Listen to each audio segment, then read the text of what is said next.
Hello, ladies and gentlemen, and welcome to techn00bians, the weekly podcast where your favorite Nubians come together and we talk about game development and games. I am your host, Charles Babb. We have Cherie, Hey everyone. Shanae, Hey folks. Ryan, What's up, yo? and Travis. Yo. Today, guys, let's go straight into the. I can't with you right now, Travis. I can't with you. Hold on. Oh, Yeah, you can. You can and you will. I noticed. No choice. We all have no choice in this None. situation. We're all dealing with Travis right now, you guys. Yeah. That's how it works. Hold on. Wait, what you got in the background there, Travis? Static. Nice. Oh, Nice. Lord. Sorry, that should have been a pre-show question. but- First issue of Static. Yeah. Nice. My favorite You milestone. bringing static? My favorite milestone comic. Uh-huh. For those that don't know, techn00bians is your weekly video game live stream and podcast. So it's about Black technology professionals to discuss what, when, and where, and how you can get into the world of technology, especially video games. Let's go into the news. Let's go straight into the news. Amid backlash, ComicCon organizers defend Thanksgiving weekend convention scheduling. What do y'all think about that? Thanksgiving weekend, we're gonna be around a bunch of people that smell funny. Start with me. Well, You know, Comic-Con just I know they were gonna be doing something like a virtual Comic-Con at home thing, I think this summer. Mhm. And just like many conventions, they just announced that they were having to cancel the in-person event. And I'm not sure why they chose Thanksgiving to do an in-person event. Between seeing my family for the first time in 2 years Exactly. and seeing a bunch of strangers who probably have COVID. Exactly. And they forgot about Hard Black choice. Friday, the blackest Yeah. holiday of the year. Yeah, they succeed in a worse choice than Black Friday. So Wow. It's gonna be harsh. Like you said, Comic-Con in general is usually what 4 days, 4.5 days, whatever. If you count the Uh-huh. preview stuff of like some pretty hard work for folks who are actually like paneling or folks who are like running booths, all that kind of stuff. Like it's work. Yeah, it is. Like I one of used the to- biggest conventions of the year. I had a booth And- for 10 years at Comic Con, so I Mm. know exactly what it's like. All that I used work. to help do crowd control at various Capcom events when we were doing tournaments and stuff oftentimes. Either I've just people gone doing, as a like, fan. So doing demos, running crowd control, getting yelled at by the Comic-Con folks because apparently our Street Fighter booth was too loud and they turned off our electricity once. Oh wow. Oh wow. Then you know you have a good show though. But yeah, it's really hard work. Even when it was during the summer, but now putting it during Thanksgiving, which is also like one of the biggest shopping weekends of the year. Mhm. Yes. Like, and man, and after and compounding that with COVID, which like there's the danger associated with COVID, obviously. Like I don't really want to be in a room with like hundreds of thousands of strangers anytime soon. Like give me till 2025 to feel that. But man, I just oof, that's harsh. I think that's a decision made by a bunch of people with a lot of money, and they're not really. They ain't worried thinking about buying stuff. They're like, we get this stuff. They're worried about making money. It probably has something to do with their contractual obligations. Also, they probably have, because I know they have contracts that last a couple years at a time. Mhm. So yeah, they probably have some issues. I can find out more, but well, I'll let you guys know more. Yeah, it's what kind of everything crazy. find out. You know, I have my stuff from Black Friday in my vehicle. I have to go down to Comic-Con. You know, after I see my family, I'm gonna see my family. I know? get it. I'm very sympathetic with, I know there's a lot of folks, their main income comes from these conventions, and it has been more than a year now. And that really throws like a wrench in your plans. It's like I'm very sympathetic to that. At the same time, it's kind of like I'm not against Comic-Con like rescheduling some kind of a smaller in-person event. I just don't know why they threw it over Thanksgiving. I know they mentioned there was like some scheduling stuff for it, but like I don't know. Yeah. I just don't feel like that's the right Travis has been uncharacteristically quiet right now, and I feel like a dissenting opinion. Travis is gonna go to Comic-Con. He's gonna Travis is unleash in a no, minute. schedule 2 Comic-Cons, Travis is like, one fuck over my Thanksgiving, family. I'm going to Comic-Con. Release the That's my real Travis. family. Christmas. We should See, stop this- every holiday. I just want everyone to revel in this moment right here. Okay. Because this is exactly what I tell people all the time, that I am the only person I know of who gets in trouble for being quiet.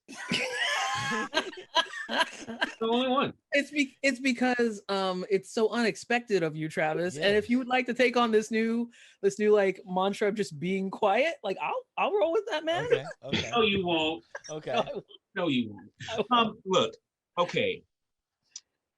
Personally, now after getting my second Pfizer shot, thank you. I'm in a rush to see people I love, right? I really am, and it doesn't I mean love you, Travis. I love you too, Ryan. It doesn't mean it doesn't mean that I want to be unsafe, but it does mean that I do want to reconnect with people who I haven't seen, been in the same room with for over a year. And I don't know whether or not I feel safe enough to be around Comic-Con numbers of people, but I don't I don't discount that urge, right? Yeah. And I know for Comic-Con in general, it's one of the few weeks where I know exactly where Ryan is all the time, right? I know exactly where Leon is all the time. I know where I am, and it is a family reunion for a lot of people, which is what Thanksgiving is, right? And so for people who frequent conventions, for people who do all those things, who use Comic-Con is that means to connect to people, damn near spiritually, I get it. I really do. So with that in mind, I see why. I don't know if I'm going to go. Yeah. But you're gonna go. I would be lying if I would be lying if I didn't think. Yeah. I would be lying if I didn't think that, or didn't say that it is at least tempting. Yeah, I think to have some sort of subset of that, right? Yeah, and I think you make a really good argument for just having some kind of in-person Comic-Con, like sometime this year. I don't know if, like, even if it were like, if the pandemic never happened, I don't know if Thanksgiving weekend would be an ideal time for them. Oh, it would be terrible. But I agree with you, Travis, because like I've been kind of like antsy. I've told people, I'm like, I now know the extent of my patience. My patience is 1 year. Yep. And now I'm very antsy and I want to do stuff now. So I totally understand that. Yeah, because at the beginning of this whole thing, man, I was like, okay, well, I get to stay home for a while, do work, blah blah blah. Catch up on all the stuff that we didn't have time for. Yeah. Now, Okay. Over it. No, and I'm not as a less professional person who tables at conventions and stuff. Like I table at like a lot of the smaller conventions, or used to table at like, the Geek Girl Cons and the Short Runs and the like San Francisco Zine Fest, like small things like that. Those all got obliterated. And part of the reason why I used to table at those, besides the fact that that's the scale and scope of like my artistic endeavors. But I liked, even before I started tabling, I loved going to those because they were smaller, they were more intimate. You could really talk with people. It wasn't about standing in line for 8 hours or something like that. You could get to know people, and you get to know folks in the community. And those all went away over the last year and a half. And those communities, some of them have been trying to find other ways to survive, and some of them have just sort of gone dark for like the last year. So same thing, like I've only gotten one shot. I'm waiting for my second shot. I still have the same sort of feeling where I'm like, I am so eager to reconnect with folks, not only because I want to reconnect with folks, but also because these conventions also helped set deadlines for me to do my art. Like without deadlines, without these conventions, my art is I played a lot of Game Pass. So yeah, I think it's fair. I think it's a really strangely empathetic way of thinking about it, Travis. And I very unusual. Yeah. Ryan's booth is always where we always meet, right? It's always a rally point, which is cool. Like everybody's like, "What are you doing?"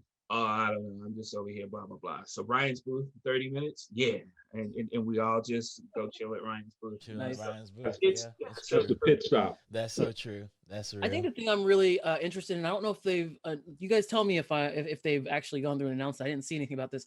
I want to know what are going to be the safety precautions and the criteria and stuff, right? Because here's the thing, like Comic-Con, like I don't know how many were at the last Comic-Con, but it was well over 200,000 people. Like it's a lot of people who descend on San Diego over that week and a half or so, or however long it is. It's like from like Wednesday night through the following Sunday. I can't count numbers right now. Now add that to the number of people coming there for Thanksgiving. Yeah, right. So Yeah. I want to know, like, okay, all right, you guys have decided you're gonna do this. What are the safety precautions? Do you have to be vaccinated? Like Yeah, what is that's gonna probably how are, be it. You how probably are they have to gonna be do social vaccinated. distancing? Like for 200,000 people? Like how does that change? There's no social Yeah. distancing at Comic-Con. We know But that. There's no such But thing. there has to be something, right? If Because I otherwise, if I can smell you, Yeah. no day 4 cosplay is what you're Hey, saying. you just wear a mask, Travis. Double mask triple- up. You triple can mask kill it. the smell. Plus, you are safe. Actually, just as a note, mask may help keep COVID out. They do not keep aromas out. They don't. 'Cause- They Yeah. don't. So y'all remember your breath mints and stuff too. You Oh. might not be passing COVID, but we can smell that halitosis. Yeah. what else Yeah. we got, Charles? I Okay, think we that, move forward. we have we smell the HBO funk of start 40,000. shooting The Last of Us. So HBO is shooting The Last of Us. Mm. Pedro Pascal is Joel, and Bella Ramsey is Ellie. What do y'all think about that? Naughty Dog saying, "Hey, we're going to really do The Last of Us TV show." Is it a TV show or is it a movie? It's TV TV show. show, I It's a think. TV show. Yeah. And they're gonna Um, say, "Hey, we're gonna have Bella Ramsey's gonna kill it." I'm silly. She's gonna show up Pedro Pascal. that little girl is badass. Ever since Game of Thrones, people don't realize I'm excited. Like Lady Mormont. Lady Mormont. She's supposed to have one scene. Did y'all know she was supposed She to have was one the scene? real deal. She was the real she deal. know stole what the I'm saying? entire season. She's As told a, as, yes. as a grown ass man, I was like, I'll follow that little girl wherever she's going. Yes. Yes. No, I'm super excited about it. Like I'm a sucker for any nerd media and stuff, Yep. and I'll usually at least give it a go. It's like that too. And And Last of Us is there's some really good like story fodder and stuff there. I know they said they're not going to follow the story of the game exactly, which is probably a good idea based on the conversation we had. What was it last week about game writing versus movie and TV writing? Like Yeah. you don't have to like follow exactly 1-to-1 with it. Just understand what's important about the characters and the story, and make it work. I liked the Last of Us as far as the conceit is concerned. I mean, it was really grim, right? But more so than that, it was really real. Like, and what I mean is, it's like there was some raw emotions that were in that. I mean, I've had friends who said, like, as a father, they can't play the prelude to Last of Us anymore because it broke them. And I can say, like, I have seldom, I don't think I ever have felt rage like in a game that really just made me angry, like The Last of Us, like the first one. Like, and if you've played it, I don't want to spoil it, but like, No spoilers. there's a scene that like I was like, everybody in this room is gonna die, and I'm gonna make it happen, right? And I as a game maker and as a designer, after that scene was done, like I was like, that was amazing. Like, like you can make me feel that sort of rage. You see what I'm saying? And the last time I felt like that was and it wasn't rage, it was fear. It was when I was playing System Shock back in the day, and the main enemy Shodan, he said, "If you come in this room, I will kill you." And I actually step back from the controls, and I'm like, wow, that really got me, right? And so when a game gets me that revved up, Yeah. props to the team. I mean, there's a scene between the two brothers, and in the final of that chapter, Hey, no I spoilers. stopped playing. I was like, "Whoa, I gotta put this down. Mhm. I gotta put this down." Like the woman I was dating at the time, she was like, "Wow, that just happened." And so to translate that into your sort of typical sort of linear non-interactive medium, I think if anybody can do it well, HBO can. Yeah, And that so was I'm looking forward to right that. there. Great track record. Like I'm interested to see what HBO can kind of bring to this, because they've had a lot of really great success with like bringing comics to TV show format, with Watchmen and stuff like that. I was trying to think of like other like video games that have come out as like TV shows, and the only thing that came to mind was Mortal like, Kombat. the old Mortal Kombat TV show. I can't even remember what was like. Mario Super Show.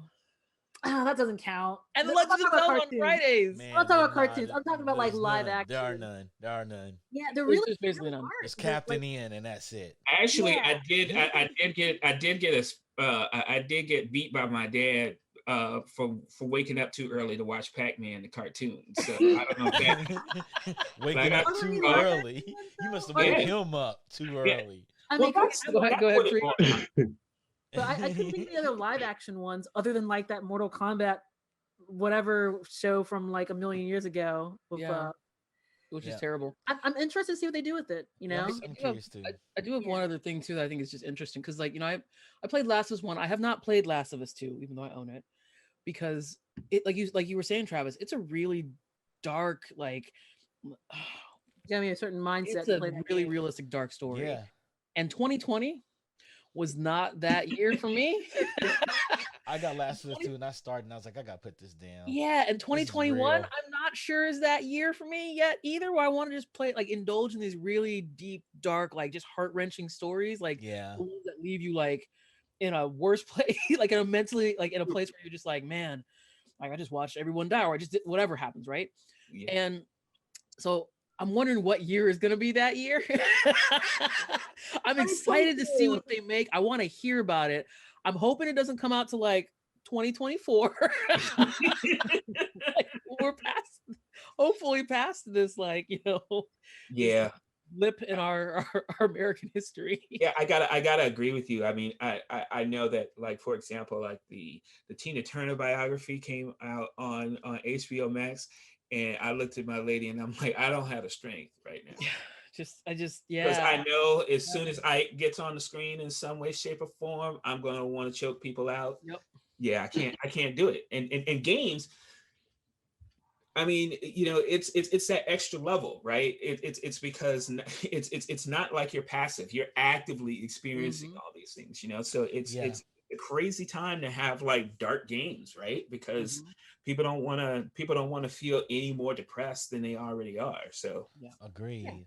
So Animal Agreed. Crossing. So that's why y'all That's played right. Animal Crossing. That is why we all played Animal Crossing. It Speaking of absolutely- Animal Crossing and Nintendo, oh, Super Mario Brothers, a sealed copy, breaks the auction record at $660,000. We talked about this on Geek Beast too. I bought that, guys. That's mine now. Oh, Just so you really? know. You I'm the person who dropped bought it. $660,000 in the heritage auction. I did. I got it and I opened it, and that was all I did. You with can't. It. I'm like the buyer can't open it. He spent $660,000. Whoever he or she spent $666,000.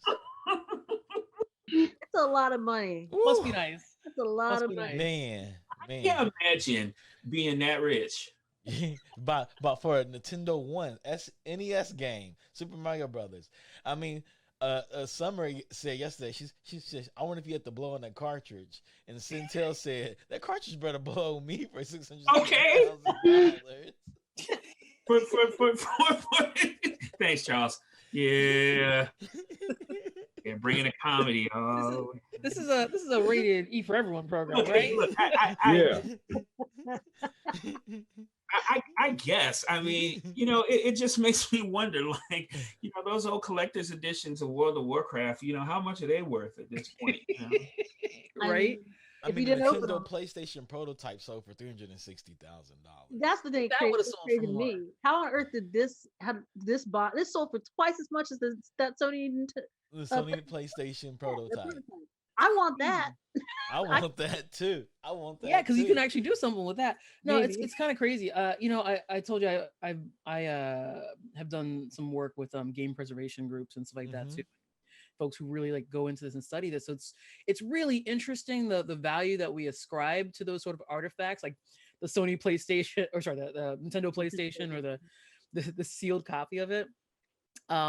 We had a really deep conversation about how, because there are different schools of thought about how collectorism impacts the whole idea of like saving these sort of artifacts, because I'm sure that there's somebody out there who this thing sold for $660,000 and somebody popped up and did their Indiana Jones impersonation of like, it belongs in a museum. Yeah, probably Which so. is a good argument to be said for that, right? Let's hope that a museum bought it. Yeah. I doubt it. I don't think I any doubt it too. museum, I don't yeah. think the museum will buy it for $660,000. I love some of the local game museums and stuff, but I don't think they. It's a sealed copy, guys. That's what makes it so expensive, because it's sealed. If anyone on the show or watching has a sealed copy of that game, I will take it just for free. Thank you. How about this? Like, if you still have a sealed copy of Superman 64, let me know so I can lay hands on it. Did we ever get that, Ray? We were at Tiburon when Well, not Superman 64. It was a different No, that's Titus. wrong Superman game. Yeah. It's possible it's worse, but I know. Well, we had Fair. we had an interesting game launches this week. Outriders came out. Yep. With a ton of server problems, which is come to expect it. It's for y'all that don't know, it's a 1 to 3 player co-op RPG shooter set in an original, dark, and desperate sci-fi universe, kind of like Destiny. I'm just gonna put that out there. Well, I mean, wait a minute. First of all, let's not pretend like Destiny invented the dark sci-fi universe. I agree. I thought you were going to say that Destiny didn't sci-fi invent universe is servers falling over. Yeah. But that being the case, I mean, look, there's two things. First of all, I got to play some of Outriders, and I'm enjoying it so far. I think it's pretty cool. I think it's even cooler that it came on Game Pass. Yes, I think that's really cool. I was about to say for free, but Game Pass isn't free. But feels free. It's free-ish. Yeah, free-ish. Right. And I'm not mad at that. I mean, if you take a look at just the quality of games that Microsoft seems to be securing under this Game Pass umbrella, like, it truly is, as far as I'm concerned, the closest it's come to like being Netflix for games, where these first like double or AAA titles are getting released day one on Game Pass, and my soul is here for all of that. I'm living proof as to how that's Outriders is a game, like, obviously heard of it, that kind of thing. It's not the type of game I usually play. I probably was not going to plunk down $60 at launch, but with Game Pass, I'm like, I downloaded it. I'm probably going to try and jump into a game later today, right? You know, it's getting me to try something out that I probably really wasn't on my radar, I think. So, but as far as like this topic about it, like the launch being a little bit rusty, a little challenging. Kotaku had an article, and the title of it was something like, Outriders launch, the servers go down just like every other online game. And I was like, yes, we have really short memories about this stuff. Like every many game. Everybody was shocked. I was like, that happens in every game, guys. Well, it doesn't happen for every game, but it happens to enough of them that you can get that confused. The big one, the big one. We did a talk the other day on the Black and Gaming Clubhouse that was called "Making a Good Game is Really, Really Hard." This is part of it. This is an example. Yeah, because people don't understand what works on the cert server and what works on the dev server. When it gets into the wild, it's a whole different animal altogether. Because you load tested it, like you might have like a big load test like that you arrange for your company. You might get like at best maybe 200-300 people. And then you put it out in the real world, you got hundreds and thousands. They said they had 2 million people tried their demo. Yes. It's like at different speeds and different locations with different VPNs and IPs and all kinds of stuff. Then you got bots trying to cheat it, because people want to harvest and farm and make money. It's complicated. It is complicated. It's a very complicated thing. difficult. So the only thing I can say. Go ahead, Travis. Yes, it's hard, but we've been here before. Right? Yeah. And all I'm saying is, and I'm not, the role of contrarian is now being played by Travis. Now that's not my style of day. All I'm saying is, you're wrong. But no, no, seriously, we've been making online games on this large scale for over 2 decades now. Hey, I'm gonna say something else. Capcom's been making the same game for 3 decades, and they put it online for the last 2 decades, and it still has problems. So, it's called Street Fighter. Well, every year. Like, yes and no, right? Like, we as an industry have been making these really large games, but individual teams oftentimes underestimate what it takes. Yeah, Oh, it yeah, takes. we did this and blah blah blah. I'm like, no, this is we hard. Don't have those issues. Technology changes, the amount of people we reach change. Like, who could think you're gonna, like you said, you can get like 1,000 people to load test your game. You're like, wow, that's a good heavy like load testing. Like, we wouldn't have had that 10 years ago. Sorry, 100,000 people just tried to join. So a lot of the testing is not scalable. A lot of folks leave the industry and they take that knowledge with them. Like, this is a big problem and stuff. Also, 10 years ago, we didn't do worldwide launches. Well, I mean, yeah, but what I'm saying is I understand that. All I'm saying is I'm looking at this from a consumer standpoint.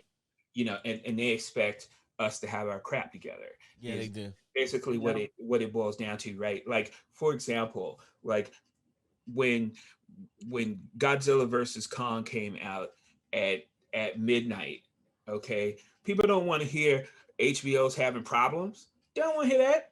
They want their monkeys and their lizards to fight in right now, right? And the fact that you're saying, but there's so many of you that want it, and people are like, yeah, because I pay you for this every month. Well, so I don't disagree with you on that. The one thing I would say though is, man, like, it does happen every time. Like you said, I'm not making excuses. It's hard.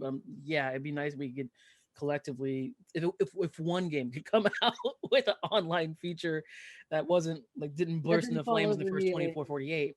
Yeah. At the same time, on the consumer side, like, because this stuff does happen, like, a little bit of grace and empathy would be nice. Like, the folks over at Square Enix are going through it right now. Like, I saw some comments on their Twitter.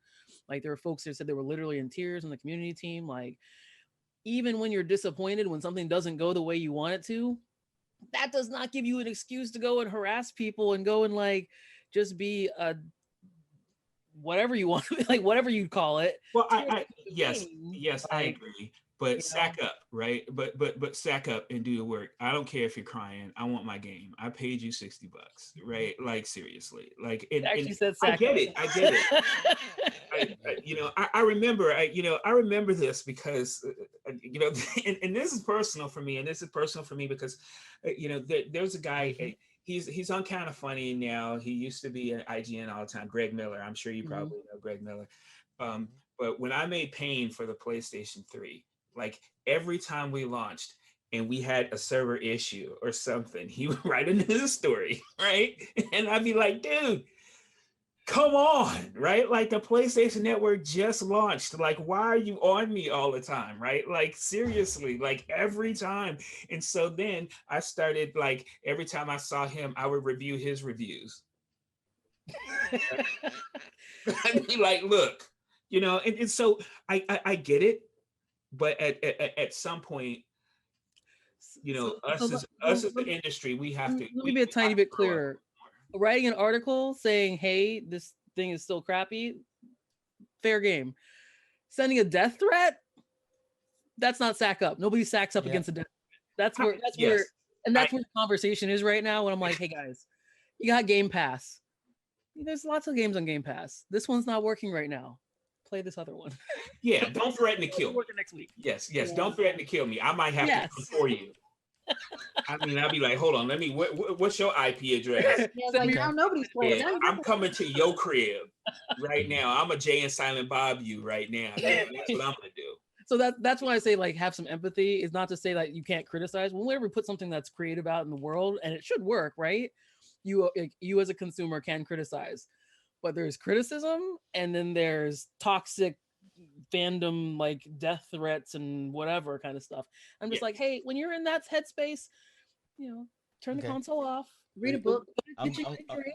I'm gonna move us Maybe. on Read a book. because we know consumers want their damn games to work when they play them, when they pay for them, and Developers everybody too. else, and they're gonna be like, "F your empathy." If you order a cheeseburger and I forget to put the cheese on it, you're gonna complain about it. But you're not gonna go murder the person at the grill. They may. Well, hangry you I never bet. know.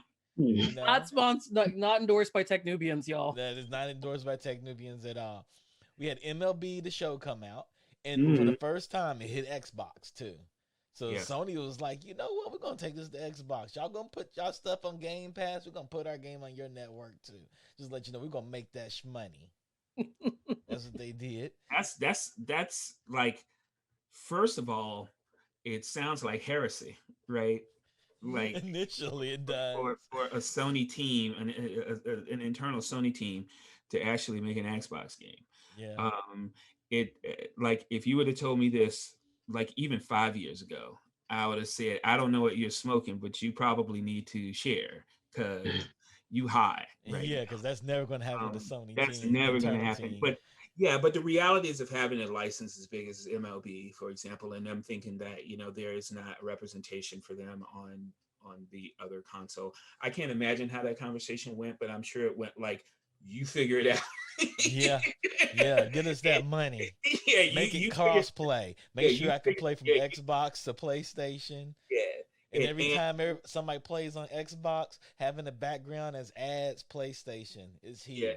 And kudos to that team for actually making that happen, and extra kudos to whoever decided that should be on Game Pass, because I mean, you know, you can spend a long time trying to get an audience on a different platform, and when that audience already is installed and all they have to do is press the X button to get, you know, your title. I mean, like, slow clap for Sony San Diego. And it's a baseball game, so that game can Yeah. go on for all day. So you get all that $10, that $15 a month. Ooh, we. You guys know I'm on that team, right? We do know you're on that team. Okay. Yes, You yes. wanna say But something I'm about purposely that? I can't talk too much about it. Okay, we're not going to There's talk still a lot about of stuff it. that's still ongoing. Okay. Disco Elysium came out, and apparently it has problems. It's having problems in Australia. They banned the game, and yet it's still available on Steam there. Narita Boy is out. It's an independent game, a legendary pixel hero trapped.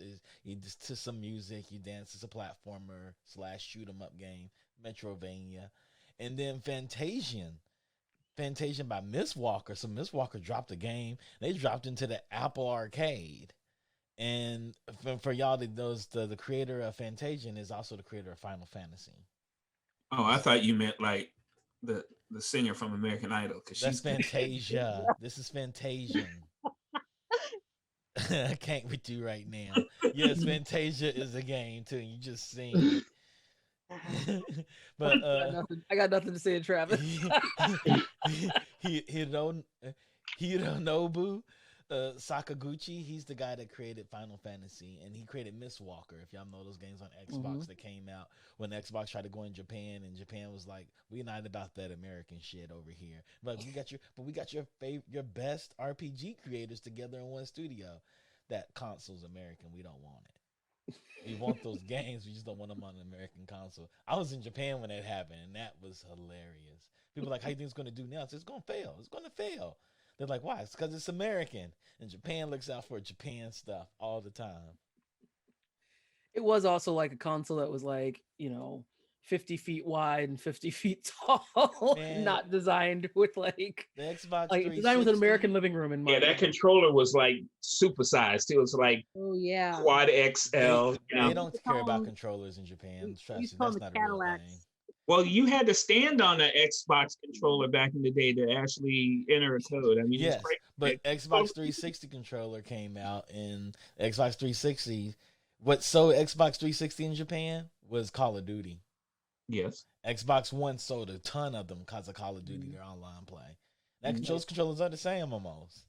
Well, look, all I'm saying is, look, the Japanese market has always been like Japan first, baby. This undiscovered country for for titles that are made in the West. Yep, And they look out for home. yeah, I mean, I've had a title succeed over in Japan, but Hmm. it was by accident. Yeah, Was it yeah. pain? Yeah, yeah. Well, I figured it was. what we've Hmm? seen, this I article figured it popped up. I think we should address it for game launches. Why yesterday feels like a quiet turning point for video games because Xbox Game Pass and Apple Arcade have put games on subscription in the spotlight, and those games have gotten a lot of downloads, and there's a lot of games that are in these subscription services now. Final Fantasy, Hot Shots Golf, Near Automata, along with a bunch of other titles. They're hitting Apple Arcade and they're hitting Game Pass at launch.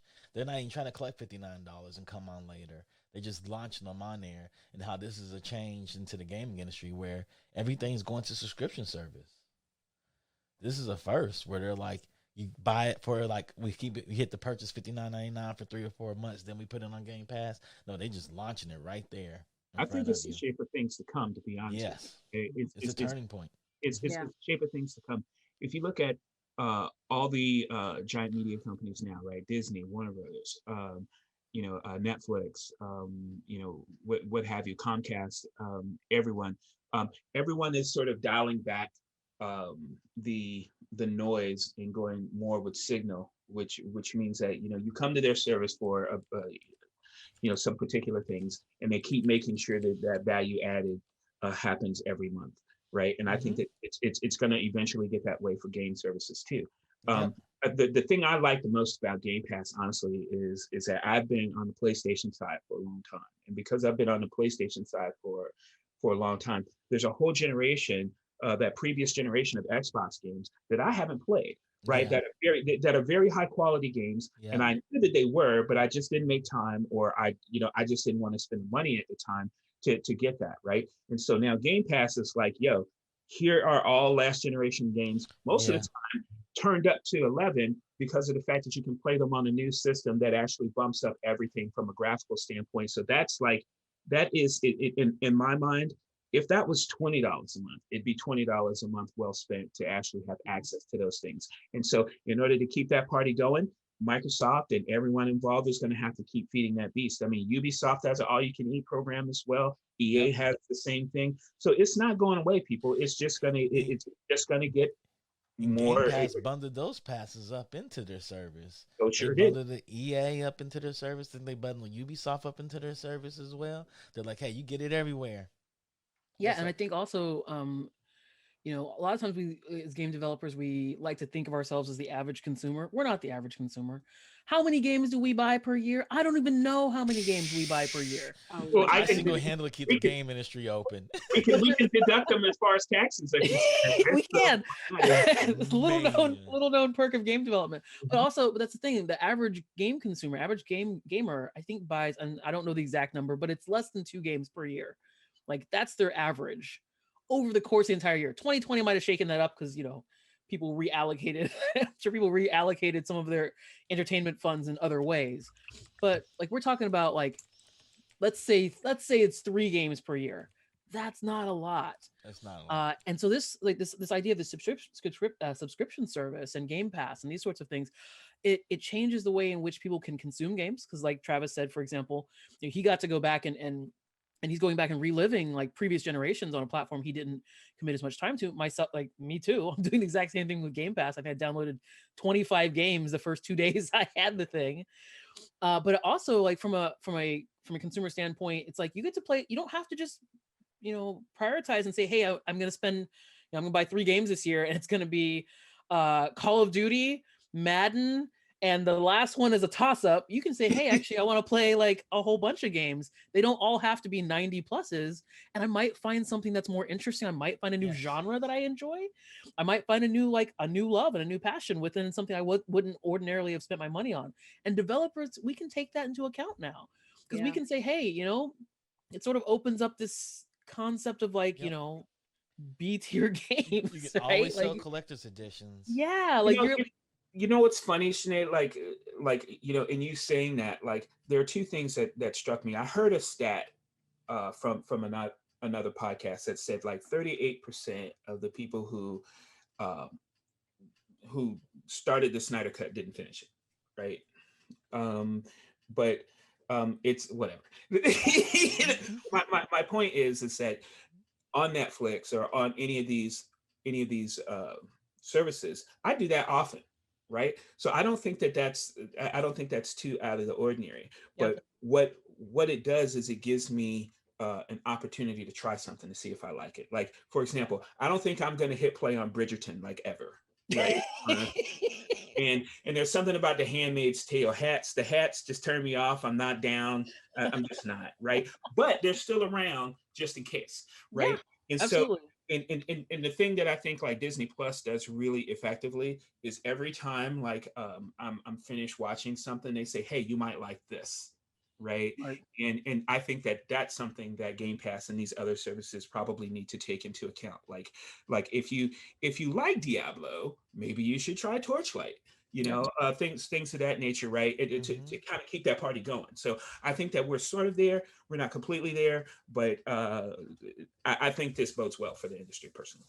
No, Yeah. I think you're right. I think it lowers the friction. It lowers the necessity of commitment to a particular title. Like, hey, like, you know, if you're going to spend $60 on something, which is no small, or $70 now in this console generation, you're on Metacritic, you're on this stuff, you're asking your friends, you're like, are you guys buying it on PS5? Are you buying it on Xbox Series X? Like, there's so many things that you have to go through before you make that sort of commitment of like, am I going to drop $70 on this thing? Now it's like, oh, well, I'm just going to download Outriders over the weekend and see if a couple of my friends got, oh, if they're playing it on PS5, well, you know, hey, anyone got an Xbox Series X? We can play it on this. You can get it on Game Pass. You got Game Pass? I know you got Game Pass. Let's download it. Let's play it on Xbox for a bit. Let's see how we like it. Or I'll just jump into a game with some randos. And if I don't like it, you don't feel like you lost anything. You don't feel like you had to, 2 hours. like, yeah, you lost a couple hours. You didn't lose a couple hours and an additional $70. Well, here's also, and you know, and this is my final like wish list as far as this goes. This is why Stadia to me was such a big deal and such a letdown on this level, because the not having to actually wait for my game to download and install and patch and all this other kinds of stuff removed a lot of that friction that that you have in trying out these games that are quite huge, right? Mm-hmm. If if if I'm playing a game and then it said, well, if you really like this game, try this other game. And that other game is like this beast, this behemoth of a game that you have to wait like 4 or 5 hours to download. It's a problem, right? But if I could just hit play and experience the normal load time that you have to stream something from a cloud service, like that's the promised land as far as I'm concerned, right? Like play this, not in 4 or 5 hours, but in 30 Right seconds. now. Yep. Yes. Right now. Actually, if I can add one last little point here on the developer side too, like the things like Game Pass are like they're more of the digital push. They're more of pushing game developers and game consumers into a space where we're just consuming our products digitally as opposed to going to a store to buy them, which I know there's always going to be places, there's always places like around the world who don't have that same kind of access to like downloadable speed, and storefront's not going away, right? But this opens an opportunity for a lot of developers. Instead of doing box products, which are expensive, by the way, because COGS is a real thing, like cost of goods and services. You got to pay for the box, you got to pay for the disc it's printed on, you got to pay for a whole bunch of stuff. Like I can lower my development cost if I just go digital, and I can also potentially guarantee, maybe not guarantee, but have a higher chance of getting folks to consume my product when it's not named Halo or Call of Duty or, you know, fill in the blank well-known IP. So absolutely, there's a lot of really interesting opportunities I think this opens up for both game developers and for game consumers, and I'm excited to see what and this what goes into our talk today. We have approximately 15 minutes. We're going to talk about it.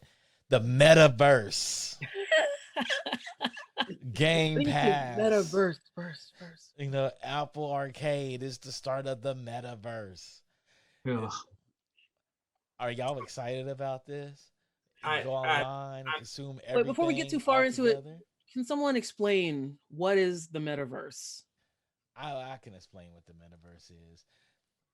Neil Stephenson coined the term metaverse in his book Snow Crash. It is the collective of virtual shared spaces created by the convergence of virtually enhanced physical reality and physical persistence in virtual spaces. So you as a person can go into that space. And it includes virtual worlds, augmented reality, and the internet, of course, everything across the internet. It just follows you and tracks your everyday life. And it's meta. And so you get together and anything you want, you can have in the metaverse. So you can hop in, when you hop in the metaverse, you can land down in your Fortnite glider to your Millennial Falcon, hop in your Millennial Falcon and fly out to Lord of the Rings world or Potterland, pull out your magic wand with your lightsaber and go to work on people. Could I use my So it's my, a giant my fan magic? is what you're saying. It's a So, giant yes.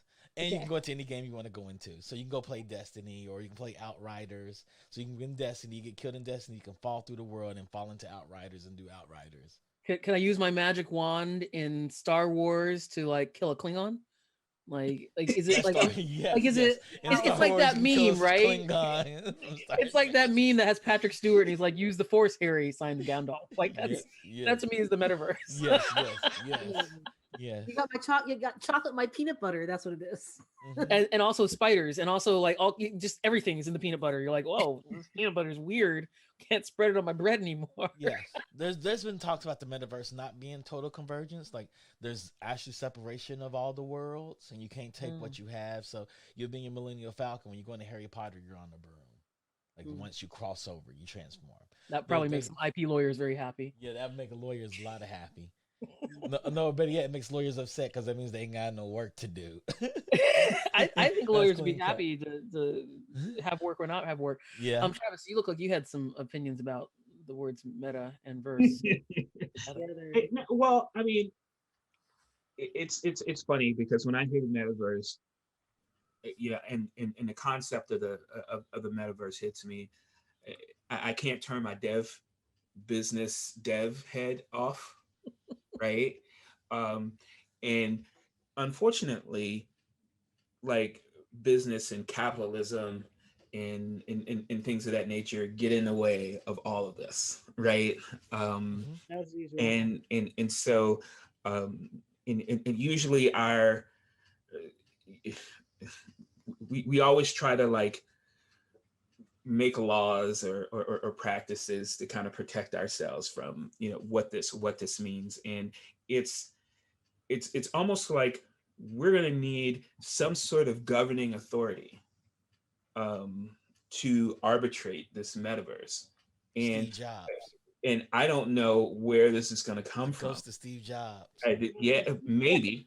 Like and Jerry Lawson. And the reason I say this is because there are so many things like from a game standpoint that are universal, and then there's some things that are different for gaming purposes, and so when you actually when you pierce that veil and you go from something that is maybe realistic to something that is stylistically realistic to something that is cartoony to something that is abstract, for like example. Space Jam.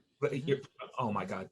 Like how do you Journey to Toe Jam and Arrow? Yeah, like how do you arbitrate those things in a way that makes sense? Because the metaverse is only going to make sense for people if there's a certain amount of agreed permanence to it, right? You will only invest in the metaverse when you feel like everything that I'm doing leads to something bigger and better and more rewarding.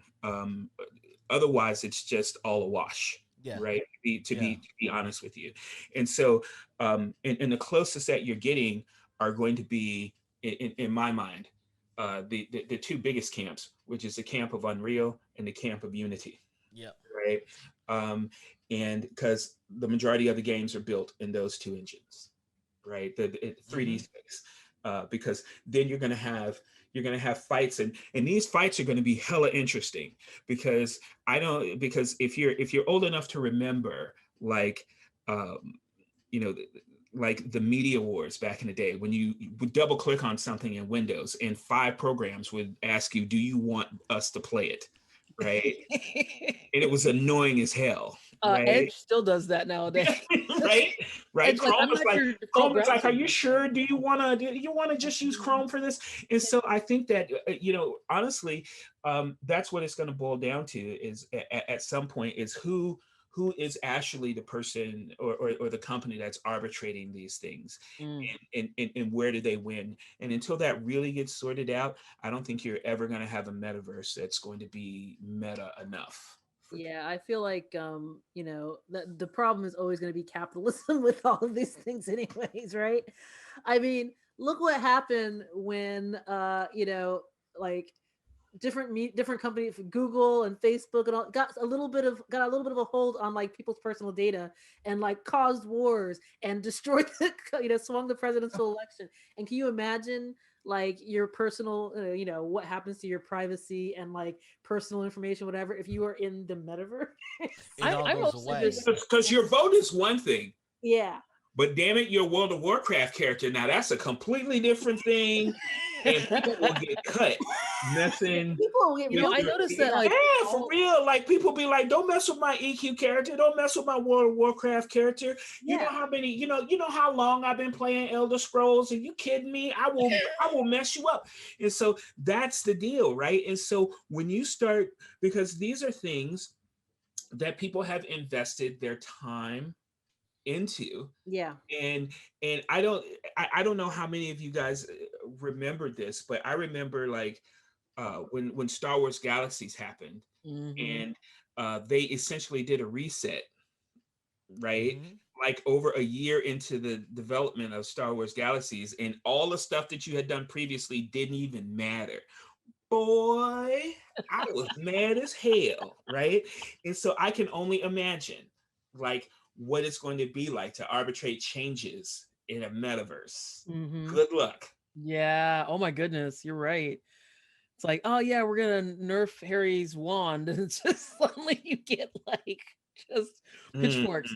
No, the other thing I think is interesting too. You That's often when the death threats are gonna happen. Yeah, what yeah. Death threats will start and they will never stop. Let's never excuse death threats, all right, y'all. Like, just don't. Still no, I'm not. I'm just saying. What I'm saying is, it's like honestly, Sinead, I'm not. I'm not. What I'm really actually pinpointing or trying to get people to grasp the seriousness of is that when you are in these virtual worlds and you get rewards in these virtual worlds, because people talk about NFTs like they aren't going to be a thing, they're going to be a thing. They are going to be a right? thing. And it is your time, it is your investment, and people will take things from you that actually have worth to them, right? And that is theft on a level that is real. I agree, and I totally agree with that. I think it's interesting whenever anyone like tries to try and shorthand what the metaverse is. They often pick things like it's like the Matrix, or they'll say it's like Ready Player One. I'm like, what? These are all post-apocalyptic Worlds, yeah. Like, why are like? Are we learning the wrong lessons from this? Snow like, Crash is similar. Super too. cool. I can go with Chun-Li, and we can ride our Link horse into Epona. We can ride our light bikes. And you're like, these were all post-apocalyptic. This is where people like went to try and escape the hellscape that was real life. Real life, and like, I don't think we're there yet in the hellscape. I mean, I know we're locked down in pandemic and stuff too, but look, this is one of those Jurassic Park moments. All right, what was the quote? Because apparently my thing today is going to be movie quoting. You're wondering if you could, but you should be. You never asked if we should, kind of thing, right? Yeah. And I think that's going to be a huge part of it. Like, one of the things I think is really interesting, especially working in emerging tech, because this is a question that comes up all the time, is ethics. The ethics of emerging tech. And so many times we blow past that. We're like, we'll get to ethics eventually, but let's just talk about this really cool idea we've got right here. And let's just put our brains together and let's build the tech and let's roll it out. And we're like, crap, everyone used it to harass everyone else. And we're like, well, yeah, this was a totally foreseeable thing if you took literally 30 seconds about it. to see. Yeah, Yeah. so I think when we're talking about something like the metaverse, which is a really big, like, serious, like you talked about some, like Travis talked about some of the real world like seriousness of it. But yeah, before we even really start getting into this, we need to talk about how it's exploitable, because especially capitalistic society, Yeah, like people will but find ways to try and exploit this. So try and keep you in, like keep you in their ecosystem over but other in the U.S., like in most developing countries, though, the leadership is over 67 years old. Majority of leadership, Mhm. and it shows. Like you go to all these hearings. Like Mark Zuckerberg was in a hearing, and I forgot which senator asked him, "Why does Facebook always pop up across all my computers when I go into Chrome and I type in Facebook on my Chrome browser? It knows who I am." And he just looked at that person like, "Are you seriously asking me that? Maybe Chrome has your password saved." Have a cookie, sir. He's like, Mhm. he's like, but why does Facebook know that Chrome has my password saved? Here's a cookie for you, sir. Yeah, And and I'm that's thinking, that's the thing that makes this really even more complicated too, because Travis was talking about like the yeah, need to regulate this on the government level. Like I'm just looking at, like, NFTs blew up over the last like 6 months, especially. hmm Government is so far behind on this stuff. They're far behind on all of these things. So Yep. once again, like, before we get too far into they just had it. determining what They this had metaverse is going to be, like, let's not turn our world into the hellscape that all those movies predicted. Yeah. Well, they right now, had a yeah. Let's start conversation there. Let's start there. Yeah. on fungible and non-fungible on congressional floors, Oh man. just to discuss that, just what it means and Yeah. Can what they does fix the fungible potholes mean. on the 101 People thought first? it was fungi based. Wow. I mean, you don't have to And have a that's where high we school are. degree to run for Congress. You don't have to have Yeah. anything. The woman that's from Georgia, she got her GED while she was running. Yeah.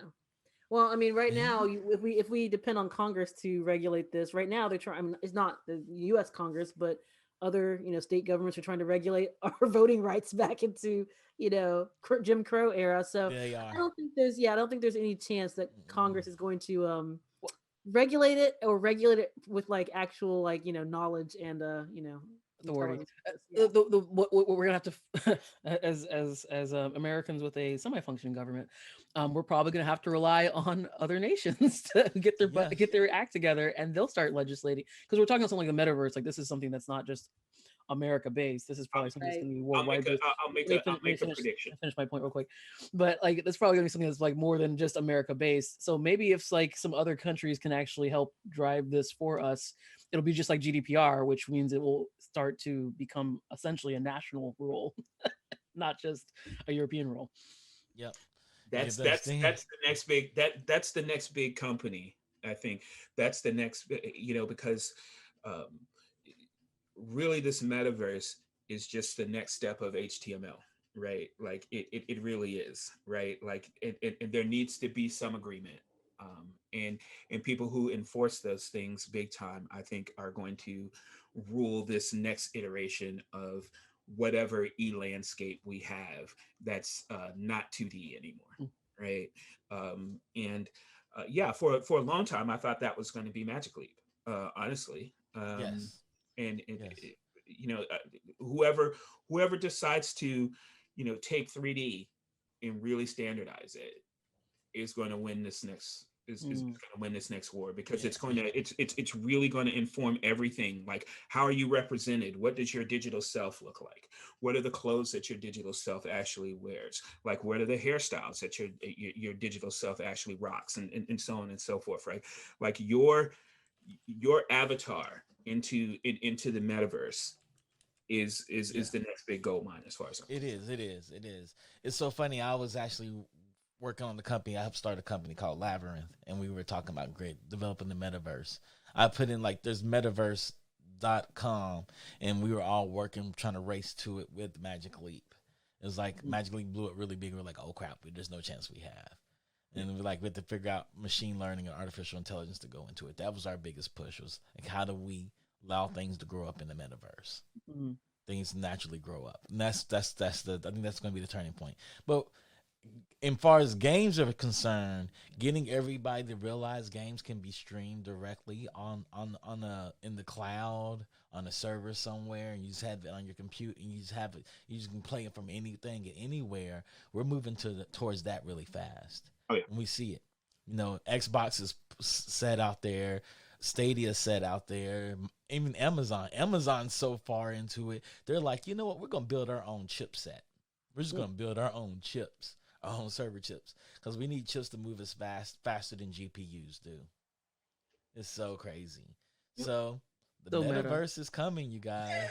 It may not be the way we want it or the way we think it is. Hopefully, the world is not dystopian by that time. Go ahead and get your little cerebral implants so they can just jack you in right there. Hey, You No, know? I'm not trying to do that. You can do what's his Isn't that what the Elon COVID Musk stuff is suggest about? anyway. I'm not going to do it, but I'll let Oh, y'all do that's that. the COVID vaccine. Yeah, that's Yeah. the COVID vaccine with the microchip or something, Yeah, and yeah. like Bill Gates can follow you or whatever. Yeah. So before we leave, though, like Ryan's been extra quiet. So has he been drawing? And if Of course so, he has. I was going to get to that. if so, what is has he Ryan? been drawing? What has Show us what Ryan? you've been drawing, Ryan. So do I share it or, Yeah, man, go ahead and share. Go or ahead do and I share. just Oh, you just pull up on the screen. You can probably share it too. I think you can share it.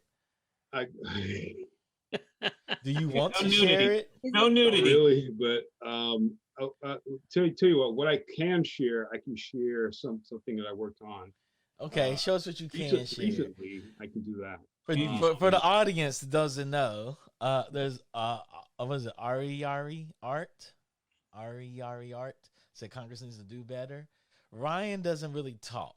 Ryan just draws. I'm a drawer. He speaks in pen. He speaks in pen. Not words though. Not By the way, words. I just realized what's on Ryan's hat, and I feel like you should wear that at ComicCon. We're all infected. No, don't worry about it. We are all It's infected. Aria. Aria. So yeah, this is I can't show the actual page I'm working on, but I can show you part of the series. Is that Chester? Is that Chester Cobblepot? That Who? looks amazing. No, that's the penguin. The penguin, yeah. Yeah. That's just the Cobblepot. Yes, it is That's Chester the main Cobblepot. guy. That's just the Cobblepot. This is an actual page in the comic. So Nice, very nice. Yeah, lovely. Travis, you spoke in Aria's class. I That's why did. she's here. Yeah. I know. Okay. That's awesome. Amazing as That usual. looks amazing, Ryan. Hey, what's the penguin's real name? um, Chester Cobblepot. Master Rap. Yeah. So Yeah. what games is everyone playing right now? I'm Oh, playing man. Outriders, man. Look, when I can get on.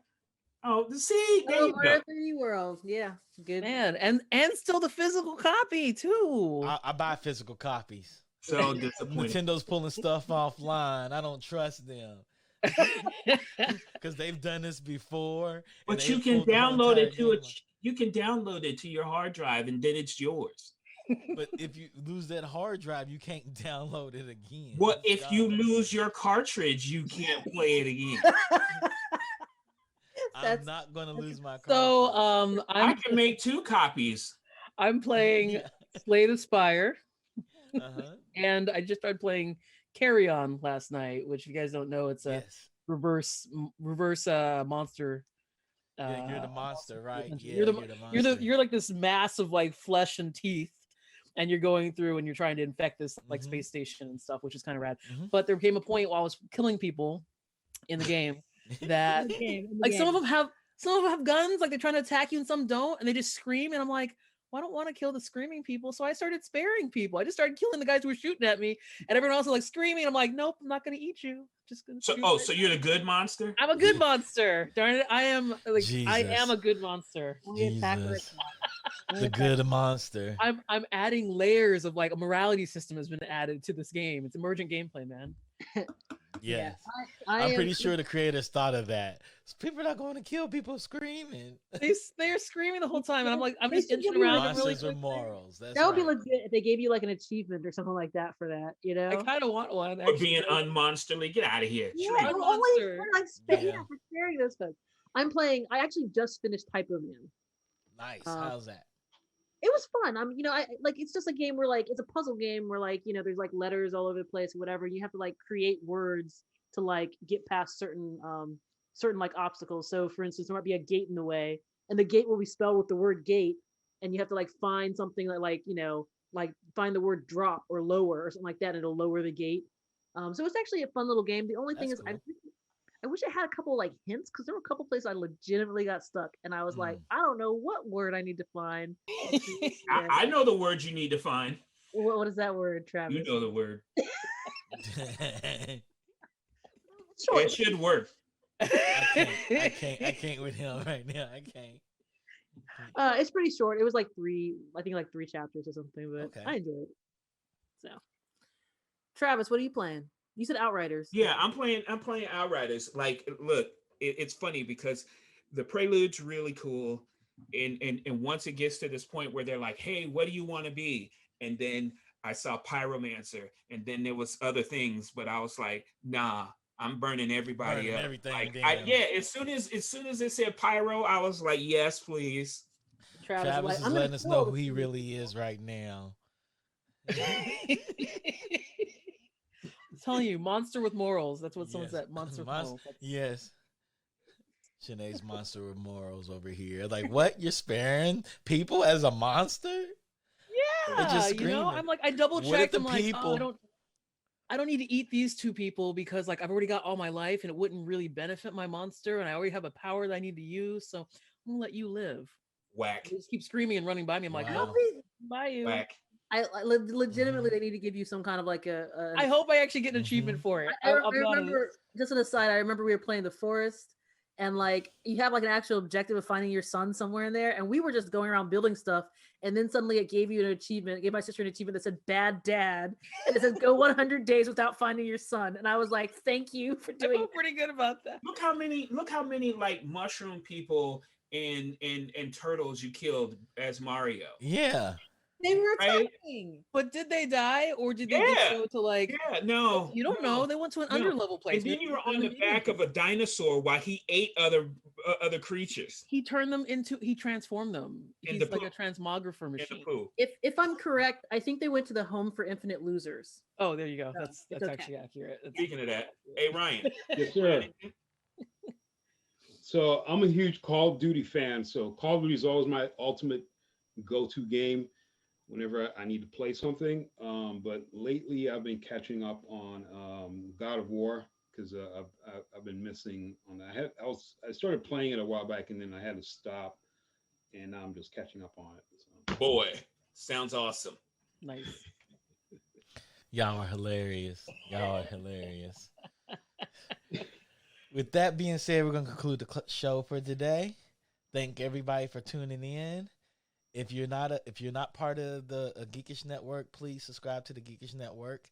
If you have an Amazon Prime account, you can do it for free. It costs you nothing. It means the world to us. Follow each and every host on their socials.